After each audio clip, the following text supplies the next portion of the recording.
I had no idea what was going on at the time and spent a lot of time doubting my husband. This was almost 10 years ago.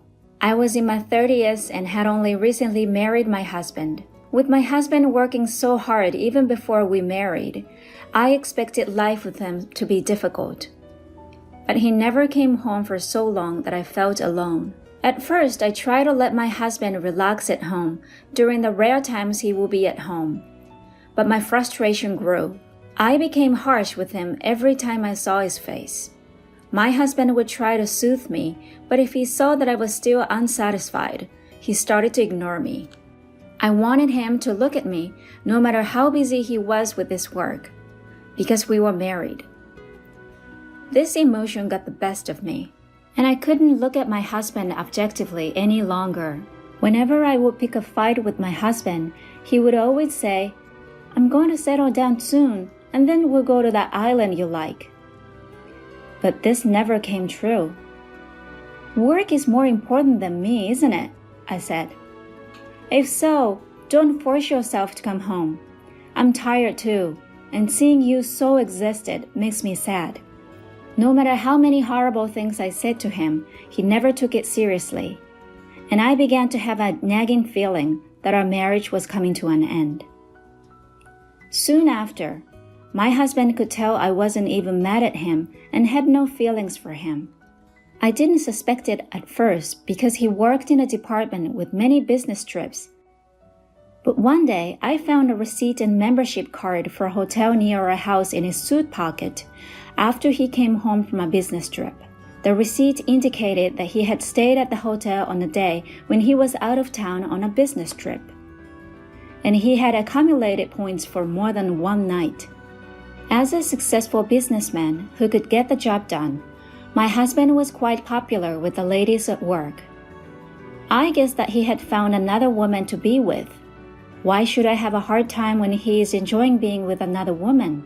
I went out at night in spite of my husband's infidelity and made plans on the weekends too. It was fun for a while, but eventually I grew tired. I was tired of forcing myself to smile and not being able to truly enjoy myself. Perhaps it was finally time for my husband and I to be free. We're both avoiding each other, not facing each other as husband and wife. It would be preferable if my husband was happier with someone other than me. I suppose it's time for me to move on to the next chapter of my life. But this is the husband I used to love until I realized I didn't want to spend the rest of my life with him. It took a lot of guts for me to ask for a divorce.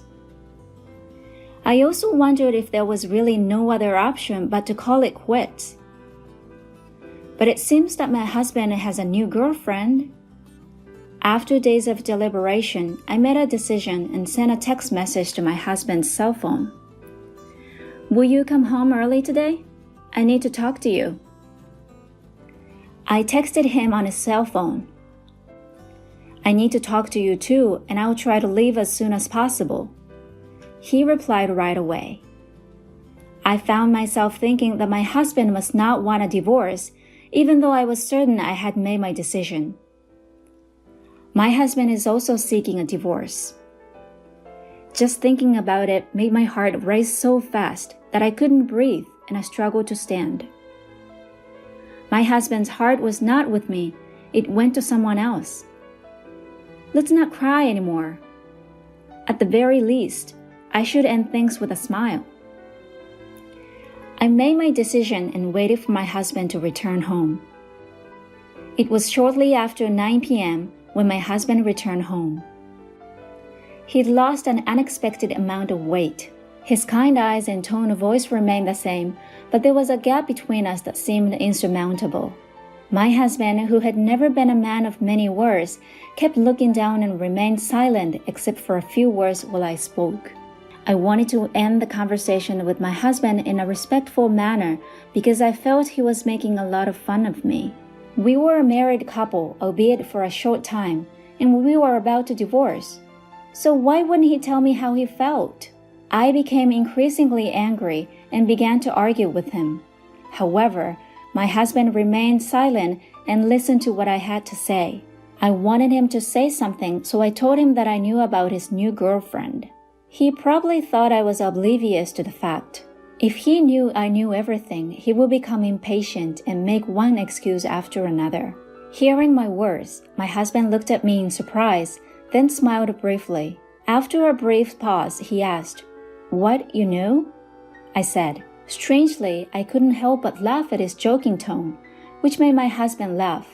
And for the first time in a long time, we laughed together. Regardless of the topic of the conversation, I was overjoyed to be able to laugh with my husband like we used to. We were able to talk again after that, which was a strange sensation. Perhaps it was because he found out I knew about the affair. My husband's face appeared to be revitalized. "Let's stop attacking each other. I don't want to leave you because I don't like you," he said. My husband agreed to my proposal, and we decided to clean our room and share our belongings so that we could leave at any time. They were all precious memories, but they were all things I wanted to keep hidden for a while. My husband has always been the type of person who uses things he's had for years, but today he hadn't hesitated to throw them away. His grace overwhelmed me even more. "Take anything you want, it's all my fault. So this is my atonement," he said when the room was clean and tidy and we only had each other's belongings. My husband's eyes seemed to well up with tears as he said this. Did he feel sad as he cleaned up the mess? That was very clear to me because I felt the same way. You still have time to think about it, don't you? Let's clean up one step at a time. I decided to take a break for the rest of the day after cleaning up the entire mess. I took a bath to clear my mind. I should be able to get compensation for my unfaithful husband, but it was clear that our relationship had already ended. Besides, I don't want to taint my memories of my husband any further. As I was getting ready for bed after the bath, my husband entered the bedroom. He climbed into bed and gently drew me into his arms. "Hey, this is weird, and I feel bad for your girlfriend," I said. My husband said quietly, "Just one more time, I want to be by your side." I stiffened slightly. He was trembling as he wrapped his arms around me. "Are you crying?" I asked him, but he didn't respond. I noticed that his body was lighter and more bony as I stroked his back.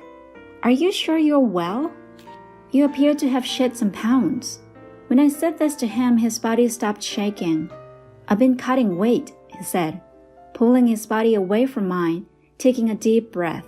"Okay, is there anything else I should know? Are you sure you're okay?" It had been a long time since I had touched my husband's body, and I was surprised to see how different it looked from before. My husband's physique was always stocky and muscular. Even when he was busy, he enjoyed working out, but he told me, "She likes me like this." I was sad once more. He's doing it for her. Why doesn't he just forget about me if he enjoys being with her so much that he loses weight? I see. Then there's no need to cry because it's the last day, or is it tears of joy? To keep my sadness at bay, I said something sarcastic that I didn't need to say. "You're still the same. I like that part of you too. I wish you a happy life from tomorrow. I'll be praying for you wherever you are," my husband said lightly. After saying that, my husband began to snore. He was a man who moved at his own pace until the end. I hope so as well. I fell asleep after murmuring to his sleeping face. I overslept the next day because I had stayed up late cleaning up the room the day before. My husband was no longer in bed when I awoke. When I entered the living room, I noticed an A4-size envelope on the table, and when I opened it, I discovered a bank book and a slew of documents inside. When I removed everything, I discovered that it was related to a marital property. There was also an unusually large sum of money in the bank book in my name. And I discovered the divorce papers in a small envelope. My husband's section had already been filled, so all that remained was for me to complete and submit mine. In a panic, I dialed my husband's cell phone, but it was disconnected because it appeared to have been canceled. I spent several days asking about my husband's whereabouts with his parents and friends, but none of them would tell me. I had no choice but to contact his company, where I discovered that my husband, the workaholic, had resigned a few months before. It would have made sense if he made a new girlfriend and left, but why go to such length? Why didn't anyone tell me anything? I've grown suspicious of people, and there appears to be no way to contact my husband. The mental fatigue that had been building up since before the divorce nearly crushed me. My husband had gone to the trouble of arranging compensation for me, and now that I was free, I decided to spend some time in a place I really enjoyed. We arrived at the remote island, which took nearly a day to reach from the mainland. The island was depopulated and about 3,000 people lived there. I had visited the island once with my husband and was captivated by its natural beauty and the slow flow of time. My husband promised that we would return to the island once his work was completed. I miss my husband, but maybe what I need now is the peace and quiet of that place. I quit my job and moved to this remote island a few months later after renting the house to someone else. It was a risky move on my part, but I knew I couldn't stay in my house any longer. I'm not sure how my husband paid off the mortgage, but I know he worked very hard. But there were too many memories to keep living alone in the house. However, I didn't want to waste my husband's efforts, so I didn't want to just let it go. There are many strange things, but I can't ask my husband about them anymore. I plan to spend time on his quiet island, relaxing and letting myself go. I began to adjust to island life and became acquainted with my neighbors. I had enough assets to live a normal life without working, but I realized that doing nothing was even more depressing. So I started working as a sort of helper, assisting the elderly neighbors with their problems. I was initially treated as an outsider, but as I became more used to the work, I was relieved to be accepted as one of the islanders. As I was settling in, I learned from a coworker that a new client had arrived from the main island for medical treatment. He had become ill and had chosen this island as his final residence because there was no treatment available. Moving to this island with no medical facilities would be difficult, unless you're very prepared to move to this island in that condition. I was thinking that being in charge would be difficult when the new client asked for a visit, and I was the only one free. I had heard about his medical condition, so I was nervous as I went to his house. We arrived at the small house on a hill with a view of the ocean. The house had been vacant for a long time and had been renovated to the point where it was livable, but it was really just enough to keep the wind and rain out. I questioned whether this was the best place for him to spend his final days. With concern, I rang the doorbell. "Come in," a small voice said, barely audible. I gave my usual greeting and entered. I found my client sitting in front of a window, the sun and wind streaming in. I couldn't see his face because it was backlit, so I squinted as I approached. "It's a pleasure to meet you today, sir." As I looked at the face that had turned to me, I was speechless. My ex-husband sat there. We were both taken aback. We just stood there staring. My husband initiated the conversation. "You found me out," he said. He was mischievously smiling, like before. "What exactly are you doing here?" I was so confused by my husband's presence, the fact that he wasn't supposed to be there, as well as the information I had heard at work, that I couldn't speak properly. My husband grabbed my hand and forced me to sit next to him. He sat next to me and held my hand until I relaxed. I couldn't think of anything to say to him, and as I sat there, I heard a voice at the door. I wiped my tears and opened the door, where an elderly man stood. He seemed surprised to see my tear-stained face, but he bowed, went inside, and sat down next to my husband. "How are you doing today?" he inquired. He spoke in a soft voice. My husband said that there was nothing unusual and began chatting with him. The elderly man was most likely the island's only doctor. I remembered my colleagues telling me that there were no inpatient facilities on the island and that the clinic nurse and doctor were the island's lifelines. So it appears that my husband came to the island to spend his final days here. Although it was his decision, I listened intently to their conversation. I was wondering if there was anything I could do to help. My husband's doctor left after about 10 minutes of casual conversation. I couldn't help myself and ran after him. I guess my flustered appearance startled him again, but when I told him of our relationship, he seemed to understand. I questioned the doctor about my husband's condition and future treatment, but he said, "I can't tell you without his consent." Maybe he felt sorry for me and said, "He won't be able to walk by himself very soon. It seemed a shame for him to spend his final days alone, so please be there for him." I was stunned. What became of my husband's girlfriend? I returned back to the house with heavy steps, where my husband was waiting. My husband appeared to have anticipated my questioning the doctor and greeted me with a smile. "You're back." I couldn't leave without my husband, so I asked him to let me spend the night. My husband's house was only a few pieces of luggage and a couple of futons. It was the first time I'd slept with my husband since we discussed divorce. As I cuddled up under the covers with my husband, we told each other how we got here. I was eager to ask about his illness, but I decided that it wasn't time to talk about painful topics, so we reminisced. This was also due to my feelings about his relationship with her. I asked him if he hadn't brought her to the island before I asked to stay, but he just laughed and covered it up. The fact that he didn't say anything suggested that there was a sad event. I was careful not to hurt his feelings by asking any more questions. The next day, I informed my employer of what had occurred and decided to take some time off. I want to spend what time my husband had with him.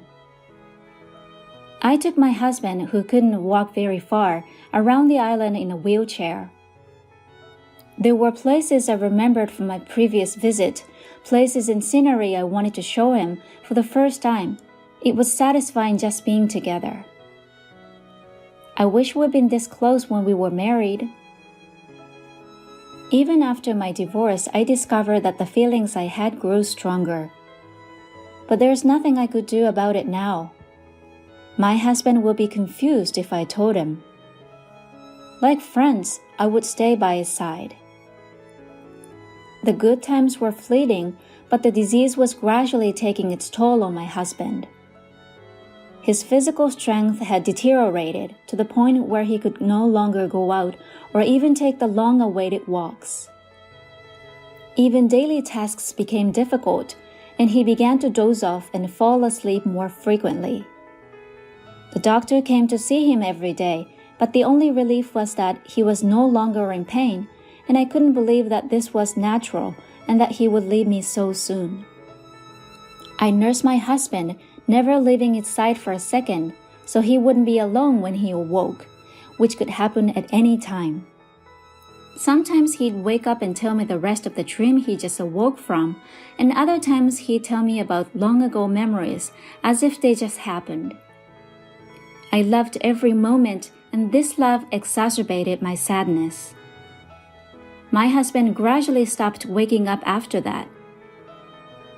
When we stopped talking, I stayed by his side, reading his favorite books and telling him about the sights and sounds I'd missed so he could understand. I wanted to tell him about a beautiful sunset one day, so I held his hand and tried to speak to him. My husband's hand was cold to the touch. He was barely breathing, and his chest moved in an unnatural way. I panicked and called the doctor, who said he would be there right away. I waited for him, feeling as if my heart was being ripped out of my chest by the out-of-control situation. I hoped it was a misunderstanding. I wanted him to reassure me that everything would be fine. However, when the doctor arrived, he took a look and said, "His blood pressure has already dropped quite a bit. Let him go in peace. I believe he wants you to stay with him, so I'll sit this one out. Don't worry, I'll be right there if anything happens, so please stay by his side." The doctor then said goodbye to my husband and walked out. So the time has come. I knew it would come, but it was unbearable. I was delighted to have met you. There were some challenges, but the truth is that I adore you. I held my husband's hand and whispered in his ear. Then my husband gently squeezed my hand back. It was medically impossible, but I clearly felt it. Soon after, he took his last breath and died quietly. I couldn't stop crying, but I was glad to have been there for him at the end. I was so busy after he had died that I didn't have time to mourn until after the burial. When I finally got home after cleaning up my husband's belongings, I noticed that mail had accumulated like a mountain. I was struck by the nostalgic handwriting I discovered as I went through them one by one. My husband had written dozens of letters. I wondered how long it had been since I had spent every day with him, trying to keep as close to him as possible. His letters started on the day of our reunion. My husband had moved here in the hope of seeing me again, but he didn't expect to actually find me here. It was difficult for him not to notice how surprised and delighted he was, it read. I couldn't stop laughing at how funny my husband's letters were. And the fact that my husband felt that way was the best compliment he could have given me. The date on the letter indicated that he had been posting it every day, but his handwriting became more dirty and the length of the letter became shorter as the days passed, clearly demonstrating the progression of his illness. With sadness, I continued reading, but my eyes stopped at one point. He had written the truth about our divorce. My husband's illness started during our marriage. When he discovered it, there was nothing they could do to help him, and the treatment he received as his last hope was ineffective and only had side effects. My husband made plans to divorce me because he didn't want me to spend the rest of my life with this disease, and I fell right into his trap. He had no idea I'd suspect the existence of another woman, but he didn't deny it because he thought he could give a lot of money to me as compensation. Because I no longer required medical treatment, I wanted to liquidate all of my assets so that you could live freely, he wrote. What hurtful words I'd hurled at my husband, who had thought that far from me. I sincerely apologized. Tears flowed uncontrollably. Then there was a knock on the front door. I wiped my tears quickly and opened the door to find my doctor standing there. What brings you here, doctor? I inquired.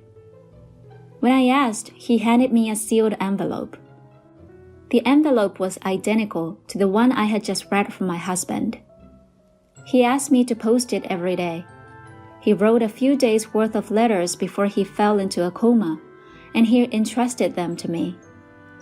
I couldn't refuse, and this is the last letter. He asked me to give it to you when you return to your home. So that's what this was about. This was my husband's final letter. I thanked the doctor and read my husband's letter alone. When I opened it quietly and calmly, I found a thin but clear note that said, "Thank you, I love you." We had come so far, but our hearts remained connected. I love you too. When I said this, I thought that I saw my husband's portrait's mouth smile a little. I am still living on this island, decades after my husband died. I am now officially recognized as an island resident. I built a grave next to where my husband's house used to stand, the day I was sure I'd never leave the island. My husband used to look out the window every day, and I'm sure he still does. I intend to join him there one day, and I am at peace and very happy to be surrounded by memories of my husband. Thank you for sticking with me until the end. I'll see you in the next video.